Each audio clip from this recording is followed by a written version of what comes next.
And we are live with another edition of the All Gas No Break Sports Show.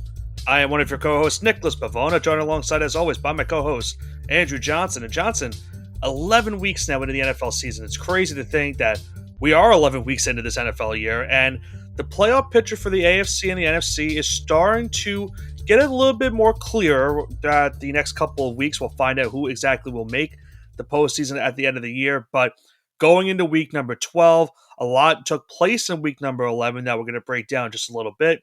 But as I mentioned, that playoff picture for certain teams is starting to get a little bit more clearer. And for other teams on the outside right now, they're going to have to do a lot of work to try to get in there.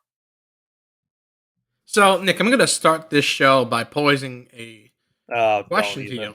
Go ahead. Now, the question is, when's the last time has the top seed for the NFL, and just outside of the top seed, I guess, when's it been this wide open? Like, when's the last time that's not we've been 11 weeks into the season, or finished 11 weeks into the season, and we don't know who the best team in football is? Or at least we don't. We in years past, we would think we know who's number one, but yeah, it's up for debate right now. So when's the last time this has happened? I have my take of who I think is the best team right now. I'll talk about that a little bit later. I think it's good for the NFL. It's been probably a long time since we've seen this, where you don't have like the Patriots of the world or the Chiefs of the world. Not saying the Patriots aren't good right now. It's more of you had the Brady-led Patriots, Mahomes in those Chief years. In the NFC, you would have a bunch of different teams. You would have Breeze and the Saints. You would have, I'm trying to think of other teams. Big Ben and the Steelers, and Rodgers and the Packers. Right. I think Peyton and the Colts. Yeah, and the Broncos. So I think it's been like maybe 15 years. Is that fair to say? Maybe going back to 2010? Yeah, it seems like it's the right timeline. I'm not exactly sure, but I think this is what the NFL needs. I mean, you need the disparity. You need, these you need every week in the NFL to be like look going into the week and saying to yourself, wow, realistically, anything can happen this upcoming weekend. It's not a guarantee what's about to happen this week, because we know that each and every team is competing at a high level each and every week, and it's putting out a great product right now. We saw what happened this past weekend. A lot of great games happening in the NFL. And you go into week 12, and as you mentioned, there really doesn't seem like, to me at least, who is that top team. If I were to ask you, let's say if you had to power rank your top five, if you had to power rank your top five right now, who would be your top five teams? Doesn't have to be in order, just be the top five. Generic top five: Yeah. Rams, Patriots, Broncos by default, even though people are saying they're fraudulent. The Colts, I guess, by default, and need another team out of the NFC. Who's number two in the NFC? I'm trying to think. We got the Eagles and the Rams in there. Unless you didn't say the Eagles. I did not say the Eagles. Yeah, I'd have to put the Eagles. Yeah, I think that's the top five by default. Yeah, I'm not too far behind that ranking, and it's only because it's not like each team hasn't had their faults during the season. The Eagles had that little stretch where they looked bad. The Rams started, I believe, were they 0-2 or 1-2 to start the season. The Colts started off the same, started off with a bang. They had a little bit of they had that one game against the Steelers, but other than that, they've been pretty good the entirety of the way. Despite winning 8 in a row, the Broncos offenses look terrible at times, but they're still winning games. And New England started the year off 1-2 as well, and they're looking like a well-oiled machine. And it kind of ties into, segues into our first game of week number 11, which was that Thursday night game between the Jets and the Patriots. And the story of the game, TreVeyon Henderson. He's starting to finally emerge as RB1 in this backfield for New England, and it comes at the perfect time of the season. They win their 8th straight game, 9-2 now in the season, tied for the best record in the NFL with the Denver Broncos, which we'll talk about a little bit later on. But Johnson, I'm sure you have more to say about this game. Well, it's going to be short-lived for TreVeyon Henderson, I should say. Ramondre Stevenson's coming back, so Vrabel's favorite... It's not going to be short-lived. It's going to be short-lived. Oh, yeah.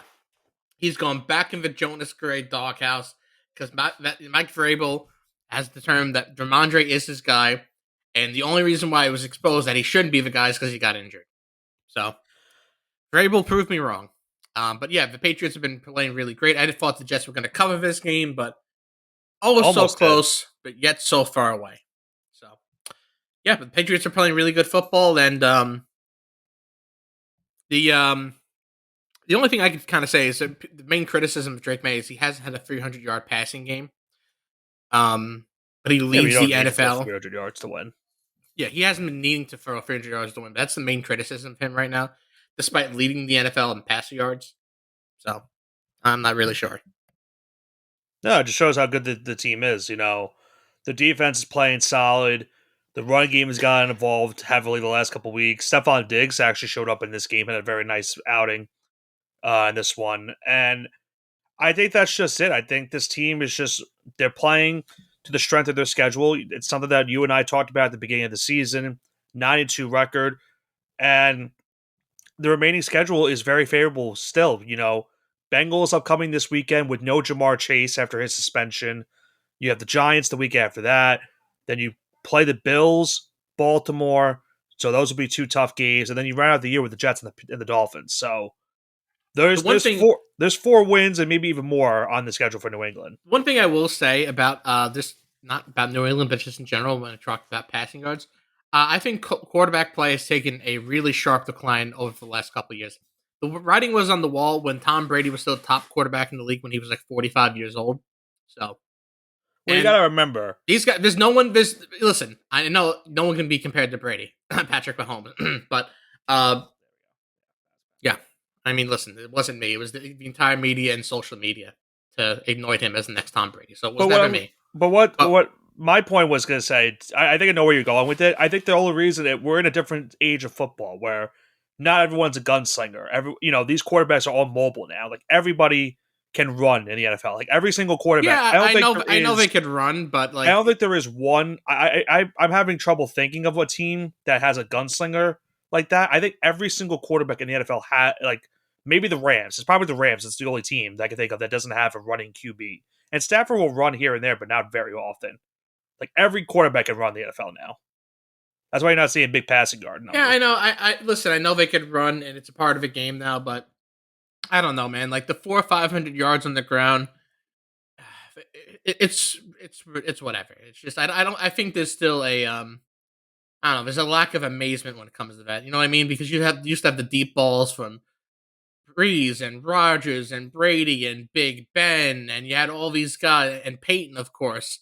Right. All these guys making the big plays, and even like journeymen, or not even journeymen, but like mediocre guys, like call them Joe Flacco, the mid tier guys, Joe Flacco, Alex Smith. They were capable of making those passes. I feel like it's a lost art right now. Well, right. Again, it's what I'm. It's a different style of football that you and I were accustomed to when we grew up. It was gunslinger, pocket passing, not mobile quarterbacks. Not a lot of quarterbacks were mobile back then.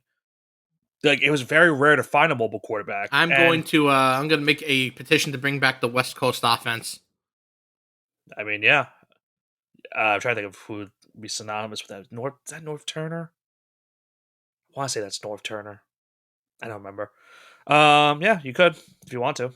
But hey, I mean, listen, that's the world of the NFL we're living in right now. It's still thriving. Doesn't it's not showing in the ratings because obviously different sports like the NBA and MLB, like you see in those ratings that the ratings have declined because it's not the same as it used to be.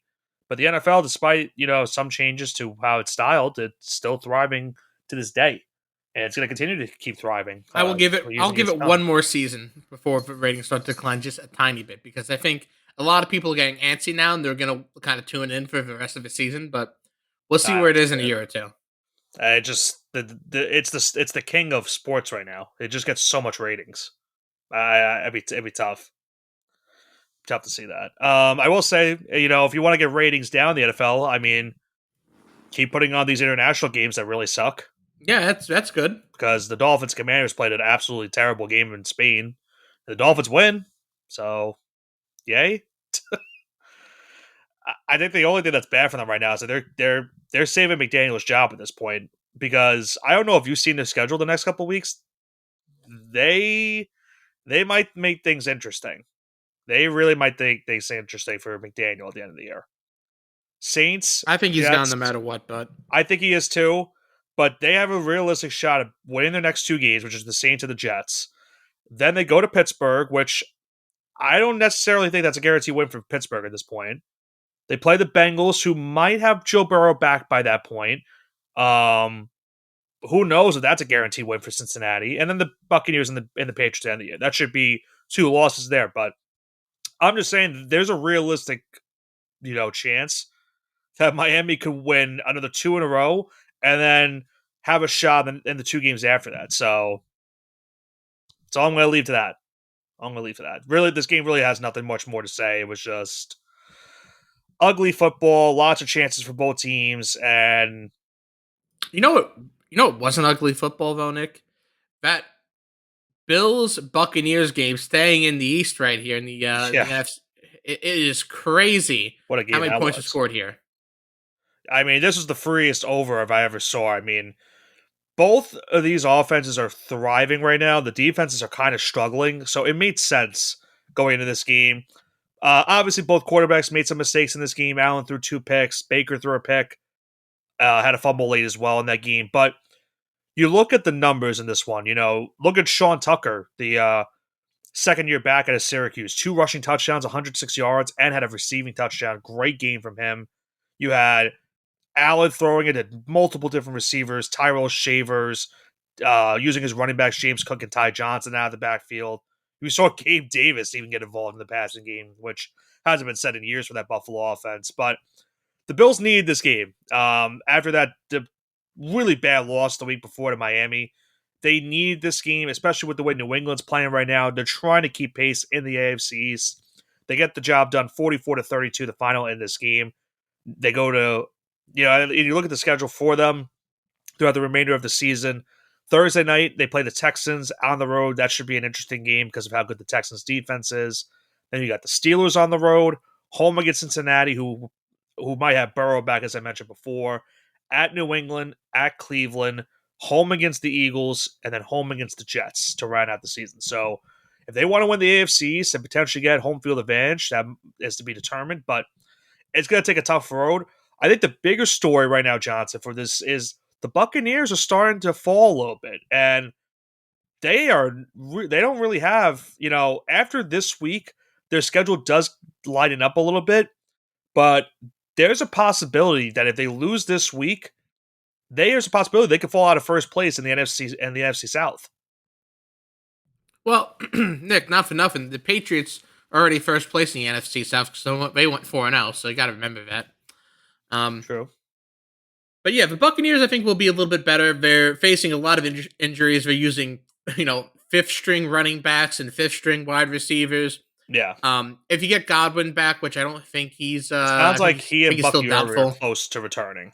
Yeah, I think they're close, but he's still not exactly If cleared yet. it were up to me, obviously not up to me, but if it were, I wouldn't be surprised if they sent them one more week because this is a tough game this week. They have the Rams on Sunday Night Football, but then you look at the schedule after that: Cardinals, Saints, Falcons. The interesting game was the two games against Carolina because Carolina right now, all of a sudden, is a half game back in the division, which is unheard of going into the season. And then in between those two Panther games is the on the road against the Dolphins, which they probably should win, but who knows? So they have a path to 11 wins. They really have a path to 11 wins, and 11's going to win this division. So that's my opinion. 10 might win the division, honestly, at this point. Yeah, it's really possible. 10 will probably win it, but 11 would guarantee it. Yeah, 11 would guarantee it. That's true. But yeah, great game between these two teams on Sunday. Bucks starting to fall a little bit. We'll see if they bounce back against the Rams. And yeah, Buffalo, much needed win. Can they keep that momentum up going into Thursday night? We'll have to see. We also saw a different, a changing of the guard in the NFC West as the Los Angeles Rams, big win on Sunday. They beat the Seattle Seahawks 21-19. They forced 4 interceptions on Sam Darnold in this game. Despite that being the fact, the Seahawks had a chance at the end to win it, but 61-yard field goal is not the easiest of kicks to make. They were not able to get that to go.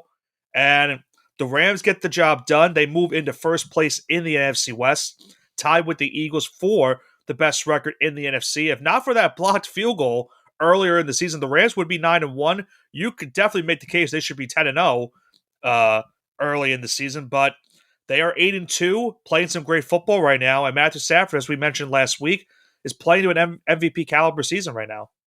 Yeah, playing MVP caliber. I mean, it's gonna be very tough between him and Drake May. It's gonna come down to whoever has the first stinker, in my opinion.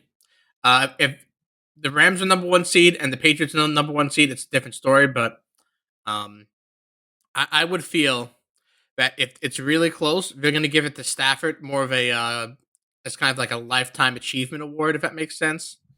I'll see Not what saying the that he MVP doesn't odds are deserve it. while you're discussing this. I would give the slight uh, favor to Stafford because he has more touchdowns. I have it right But now. Drake May is better, has more passing yards, and he's a better completion percentage. But I would give the edge to Stafford right now. So right now, Stafford is the current favorite, but it's not by much. Yeah, it's pretty much a coin flip, right? Yeah. And the only outside one that has maybe a shot, but it would take both of them to have a stinker, and he would have to have another game like he did on Sunday. Josh Allen has the third best odds, and then it's Jonathan Taylor with the fourth best odds. Oh, who's number 5? Patrick Mahomes. Oh, really? Man. Well, I would have never guessed. Let's go into that game. I know you want to talk about that game. How'd you guess? Before I go into it, Seattle, tough loss. I expect both those teams I expect a split between Seattle and the Rams in this season. They play again relatively soon, but with the Titans coming up for them, then they have the Vikings, the Falcons, tough game against the Colts, then the Rams, the Panthers, and the Niners. So be interesting to see where Seattle goes and how they bounce back from this loss. Darnold obviously having his worst game of the season, but we'll see where they go from there. But I'll let you take this one. I know you want to talk about this Chiefs-Broncos game. Man, there was a guy on TV. His name is Nick Wright, I believe, who said there was absolutely no chance that the Broncos were going to win this game, and yada yada yada. All this he is Patrick a Chiefs Mahomes fan, so that makes nonsense. sense. He's a Patrick Mahomes fan. Let's be real. He has He's Mahomes both. Mountain, Both, and yeah. I haven't seen it. Has he put Drake May on the top of Mahomes Mountain yet, or is Patrick Mahomes still magically there?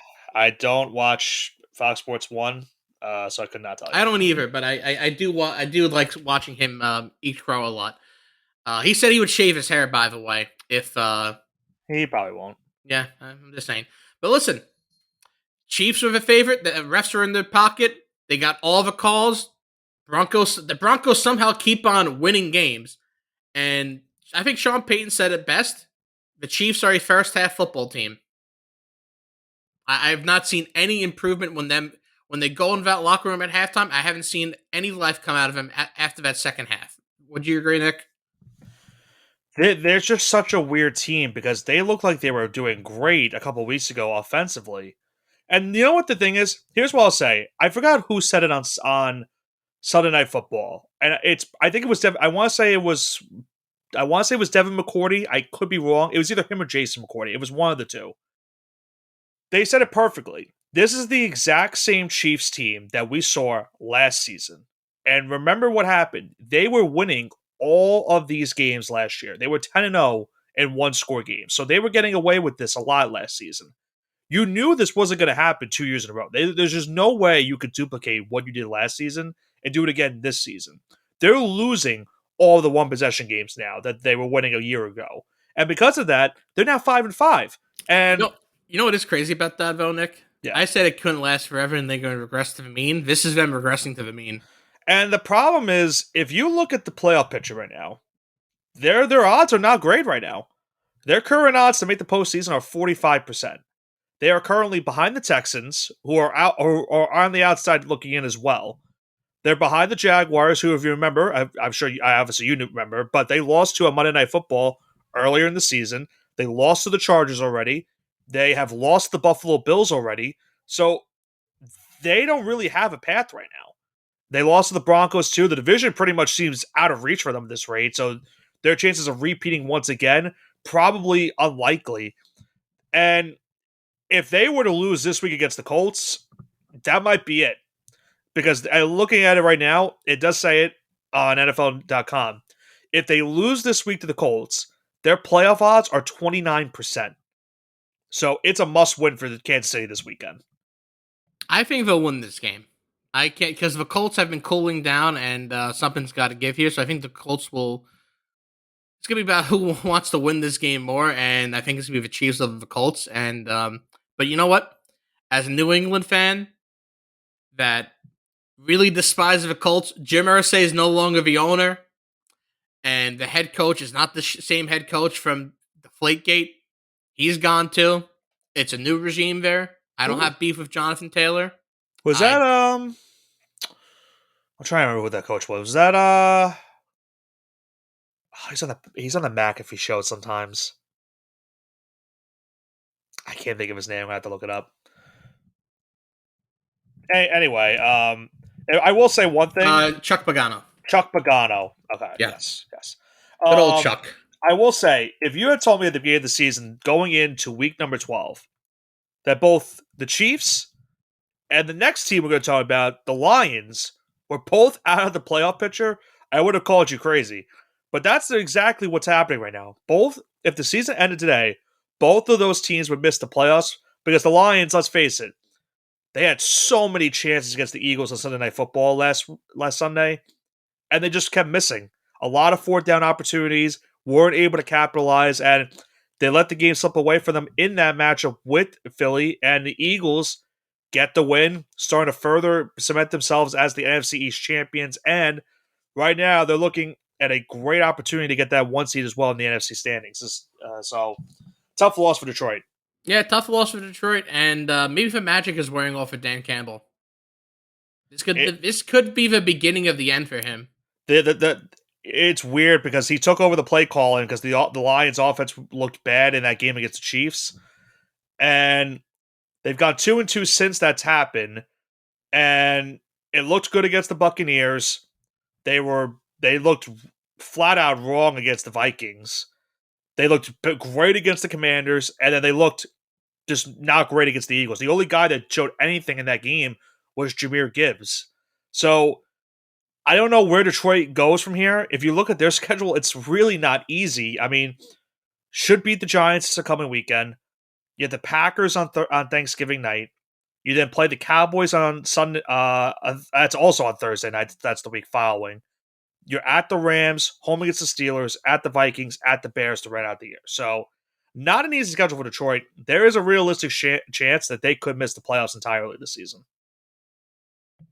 What a world that we live in, that the Lions and the Chiefs will miss or could miss the playoffs in the same season. I mean, in that same world, the Broncos, Colts, and Patriots are at the top of the AFC. Crazy times we live in. And if you look at the probability going into this sounds like it's 2011 again. It does sound like it's 2011 again.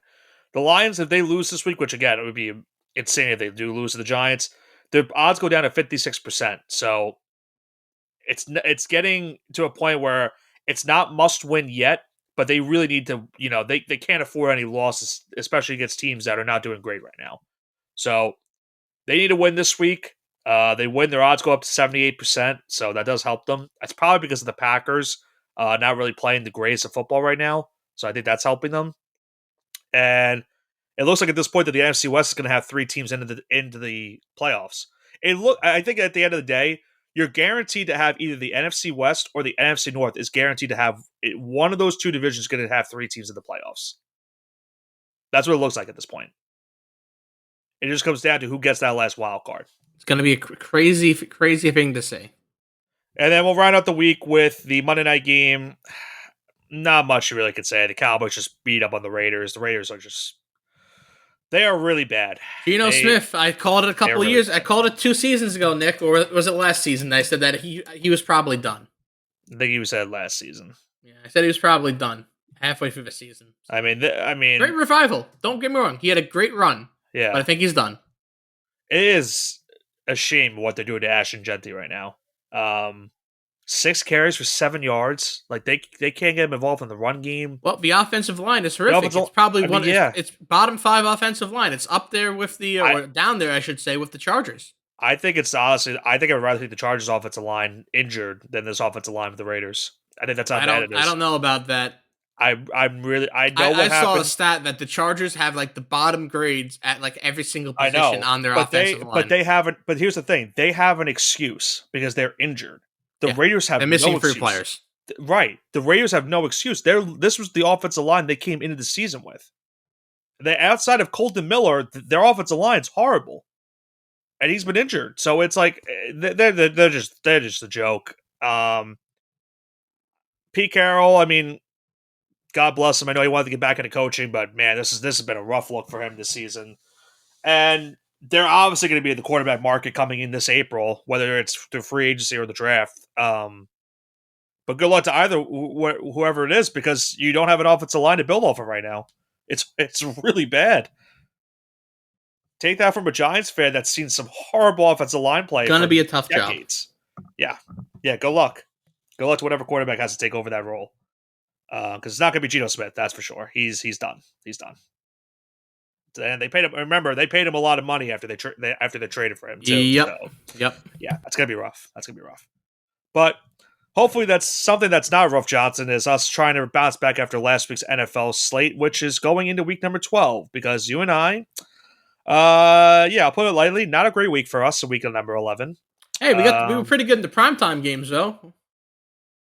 I We were guess. decent in the prime compared to everything Yeah, else. I guess. Yeah. Yeah, I don't know. Let's see if we can bounce NFL's back not in my week number sport 12. this year. I'm all college this year. Yeah, college has been your My bread and sport butter. this year.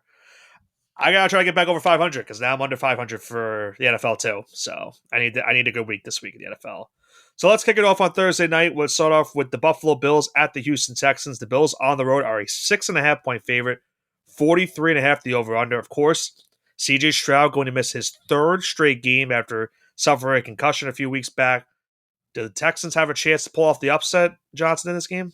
They do, but I'm going to take the Bills to win this game. But my official picks is Texans plus 6.5. I think that's way too much for the number one defense in the NFL. Yeah, the Texans' defense is going to keep them in this game. I think that's the only way they have a chance.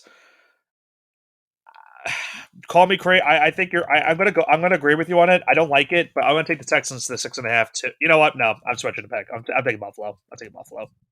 I gotta try to. I gotta see if I can pick up a game or somewhere here. I'm looking at it like this. They looked bad against the Titans this past weekend. They barely won in that game. But you're right. The defense is going to keep them alive in this one. If there was something I didn't take besides the Bills in this matchup, I'd probably take the under. But I'll take Buffalo to cover the 6.5 in this matchup on Thursday Night Football.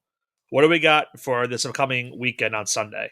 We got some good NFC North rival action. We have the Vikings going into Lambeau Field to take on the Green Bay Packers. Packers at home are a 6 point favorite over under slate at 41.5. Give me Packers -6 here. 9 is going to throw a bunch of pick sixes. Yeah, call me crazy. I'm going to take the Vikings to cover the game. I don't trust the Packers. I don't know if Josh Jacobs is playing. The Vikings defense at least gives me some hope that they keep this game close. So I'll take the Vikings on the road plus a 6. I just feel like that's a lot of points for Green Bay. I don't even think they covered against the Giants this past week. I think they were 7.5 point favorites.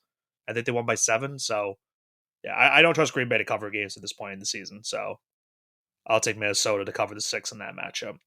Our next game we go into the Windy City. It's the Pittsburgh Steelers at the Chicago Bears. Bears a 2.5 point favorite, 45.5 the over under. We don't know the status of Aaron Rodgers going into this game, Johnson, but who do you have in this matchup? Caleb Williams is going to be eaten alive by that Steelers defense. Give me Steelers plus 2.5. I initially had the Bears 2.5, but I'm going to switch it to the over in this game. These defenses are very tricky because they can play good at some times, but they also can play really bad at some points. So I don't know really necessarily what we're going to get out of this game. If Rodgers plays, that certainly helps the Steelers, and the Bears fans have had so many nightmares about Rodgers in years past. But it's a big game because the Bears are in first place in the NFC North, which was unheard of going into the season. And the Steelers can't really afford any room for error with Baltimore right now behind them in the standings. So I'll take the over in that matchup between Pittsburgh and Chicago. What do we have in our next game? We've got my two favorite teams. We've got the Indianapolis Colts going into Kansas City to take on the Chiefs. The Chiefs are at home and they are a 3.5 point favorite. Over underslated at 49.5. Give me Chiefs money line, Nick, because I win either way this way. Hmm.